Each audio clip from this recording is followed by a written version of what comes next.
Hello Year 7. I want to take you through my process for when I'm creating an artist reference page. I want to show you my setup here. I'm just going through some of the materials I have. I've got an A3 sketchbook, but if you have A4 paper, that's absolutely fine. Whatever you have, I suggest you use. But the benefit of using the A3 is just you have space then for a good size drawing. You have a size, you have an area to lay out your text, so your facts and your opinions, and you're going to have room for a nice title as well. Whereas if you try to put it all onto an A4 page, it can look a little bit cramped. So 2 A4 pages or 1 A3 page is great for this. And then you'll notice I have some images here. These are Abby Diamond's work, and I've got these so as I can have a look at colour. That's the main reason for having these, because I want to have a look at the materials she uses. So I can see she uses a lot of pen, but also she's got these splodges in the background, and I want to just have a look at the colours involved there. She seems to use a lot of these greens and blues together, so I'm probably going to pick up on that. And again, greens and blues being used here for her bugs. You'll notice with my selection of images, I have chosen to just look at her bugs. That's quite important because with Abby Diamond, she does lots of other animals. So make sure that you're being really specific and you're only really looking at her bugs and insects. The next thing I have is some paints, and these are just the ones that we would normally use in school. And I also have a few little inks, or what's really handy if you don't have any paint in your house, you could, if you have it, use food colouring. Food colouring is great for what we're going to do because it's really just about a splash in the background. And finally, I have my laptop open, and what I've done here is I have gone and had a look for other GCSE students, A-level students who have produced really nice work on Abby Diamond, and I just want to have a look at their layout. Sometimes that is a helpful thing to do, so I don't know if you can see that very clearly, but there you go. That just helps to generate some ideas. Right, to begin with, you need, if you're going to do a watercolour, I suggest you do the background first and then allow it time to dry so that you can figure out your next move. For me, I'm going to use a technique which is called wet on wet, and you simply paint water onto your paper. So I'm using quite a bit, not so that it creates giant puddles on my page, but just enough that it's going to help the ink or the paint to spread. Now on this plate I have got some turquoise and some green, leaf green. I'm going to add some water in there, and then I'm just going to go straight in and add it to my page, and you can see the way that is spreading really nicely. I just want this kind of cloudy, loose effect, very similar to Diamond's work. And then with that, I'm going to add in the blue and allow that to bleed into the green, but still keeping it really nice and fresh. Notice the way, Year 7, I'm not painting it as if I want to paint the whole page. I'm leaving it where it's nice and cloudy and fluffy almost. That's when watercolour is at its best, I always think. It's got some spaces of white in there. I'm not trying to force it too much. I'm just letting it do its thing and letting it spread gently itself. And then I'm going to pick up maybe like an area over here. So I just creating a nice balance. Oh, you'll notice the difference here actually. So remember I was using the wet on wet technique. Here I have accidentally just gone straight in without doing that, and it just means that the ink or the paint is not spreading as well. So I'm just going to quickly spread that. Get more water on there.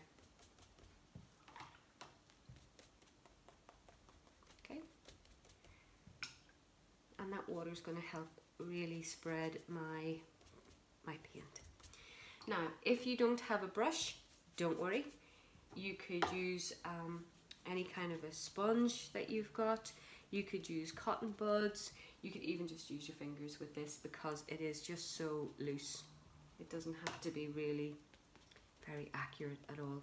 And in fact, I really like the way she splashes things. So I'm just going to use the tip of my finger and create like these little splashes.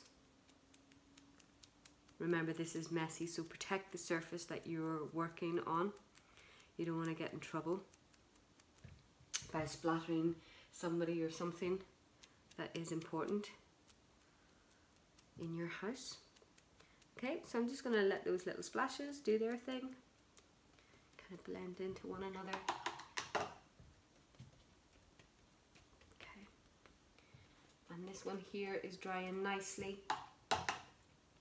And this technique here where you've just got one area that has dried a little bit and then you apply another thin layer of paint on top, that is called glazing in art. So these are all good watercolor techniques that you can use later on down the line. So I'm just going to finish that. A few more flicks there. And that is pretty much that piece of the page finished. On to the next step. Okay, year 7, next step is to just dry this off. Make sure that it is absolutely bone dry before you begin the next step. Usually I'm too impatient, I can't really wait for this to just dry naturally. So I usually just take a hairdryer and give it a quick blast. So just make sure that it is absolutely bone dry before you begin. Don't worry if you get any drips, that's fine. You don't have to worry about that at all. That kind of just adds to it. Alright, so you'll need for this a pencil, just an ordinary pencil, just make sure it's nice and sharp. Have a ruler and you need a rubber, okay? And we're going to start off by making some guidelines. I always talk about when we're doing text, you have a guideline. So I'm just going to put in the top left hand corner my guidelines, and I'm going to actually go ahead and use the width of the ruler here. Okay, so that's going to kind of do for the first part. It's very difficult to see. I'll just hold it up to the camera so that you get an idea of what I've just done there. Can you see? There you go. You got just the thickness of the ruler for my guidelines. Notice that my lines are really faint as well. You don't need to be like carving this in stone or anything because you kind of want this to disappear when you're finished. So make sure that that's light enough for you to be able to get rid of it. And then I'm just going to very lightly again write in the name Abby. And this is where you must be so careful that you are at least spelling the artist name correctly. On an artist reference page, don't spell the artist name incorrectly. That is a big no, no, no, no, no. You want to make sure that you have double checked, and sometimes I like to keep it on a scrap piece of paper in front of me so that I can see exactly how it's written. So Abby, for example, you know, it's A-B-B-Y and not A-B-B-E-Y. So I'm just going to write out the name and I'm going to come back to this. Okay, I'm just going to show you where I got up to with that. Can you see that? Abby Diamond, and then it says in a different type of font, artist reference page. And then that's just going to help me present it and give an idea of what it is I'm actually doing on this page. So I'm going to go ahead now and use black pen to highlight this further because I want it to be really visible. So guys, for this I just used a black fine liner pen, and it's not working particularly well, but you can see it's just highlighted that Abby Diamond, and we can see it nice and clearly now. And we've got in the middle here the artist reference. Obviously, the way you do your text is entirely up to you. There are a million and one ways of doing this, so it's really your personal preference. What I would say to you though is, alongside making sure that you have spelt the name of the artist correctly, I have decided to use the black biro purely because if you look at her artwork, she uses a lot of black biro in her work. So I'm trying to build that link to her work. I've also kind of kept this line. I don't know if you can see this very clearly, but I've tried to keep it quite scratchy, if you like. And then that also sort of reminded me of her style of work with her drawings. You can still probably see the pencil marks here. So last thing I want to do on that is to take my rubber and just get rid of any of those guidelines, because we don't really want our audience to see those. That's kind of like a little secret. So we want to kind of keep that out of the way and make sure that that doesn't affect the overall drawing. It's just going to make it look a bit more professional, a better finish if we get rid of all those sort of pencil marks. If you are using a particularly inky pen though, can you try to remember that you want to give it some time before you start rubbing, otherwise you'll get lots of smudges. Be careful. There we go. Okay, and you begin by drawing with pencil always. I know that the image is in pen, however, I know I'm going to probably make mistakes. So I'm going to have that in front of me or up on the net, and I'm going to start to sketch from this. So again, using my pencil really lightly. I'm not afraid to make a mistake, you know, whereas if I was doing this in pen, I would be a little bit more precious probably about it and trying desperately not to make a mistake. So we know from our research into insects that the body is normally in three parts. You have the head and the thorax and then the abdomen. So just knowing that information is really helpful when it comes to drawing. I always feel really helpful. Kind of sets the stage, and you feel a bit more confident that you've got it anatomically correct, even though you may never see any of these bugs. Let's hope you don't. Let's hope I don't. I'm quite afraid of bugs. Okay, I'm rambling. And then I'm going to do the antenna. I'm going to get that to come up there. Quite dramatic, this bug. And then it's got little areas of shading. Now, when it comes to shading, I would suggest that you don't add in any shading at this stage, because what you want to do is do your shading with the pen. So if you put the shading in now in pencil, you're not only giving yourself lots of extra work, you are also just making life ever so slightly difficult for yourself in terms of like rubbing out, because the pencil's going to want to stay if it's if you've been leaning quite heavily on it. So I'm going to put in the wings now, and her drawings are really sketchy, so you want to be really sketchy with this as well. Okay, and she's got this little outer wing, goes like this, and then you got this part here, so it almost looks like a triangle. So put in these basic shapes, guys.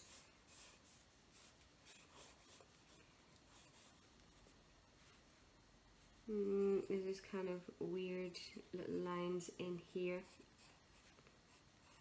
almost like a bit of a six-pack or something. Bit odd to think of an insect with a six-pack, but there you go. And then you've got the little legs.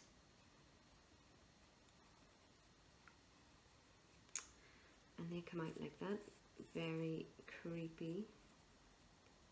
Getting thinner as they go to the bottom, a little bit thicker at the top. I've got my antenna, I've got my eyes. What else do I need to put in here? Have I missed anything out? It's not exactly accurate, but hey ho. we're going to get the idea. Okay, and then I'm actually just going to put in these lines because it's going to be good. They're a fairly big feature in this actually. And notice the way they're quite evenly spaced from each other, so try and keep them as parallel almost as you can. My camera's dying. Okay.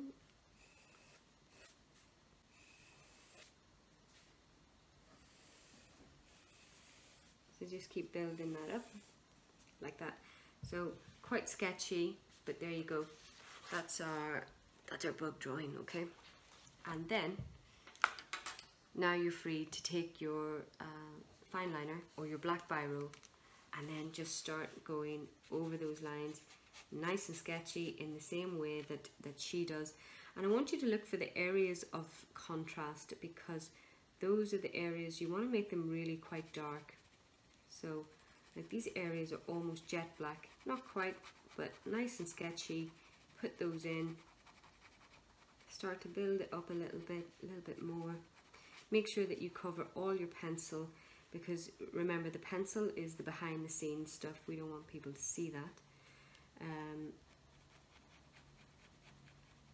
because we want to give it this really professional finish. Okay, I'm going to continue with this and just keep building it up, and I shall come back to you with the next step.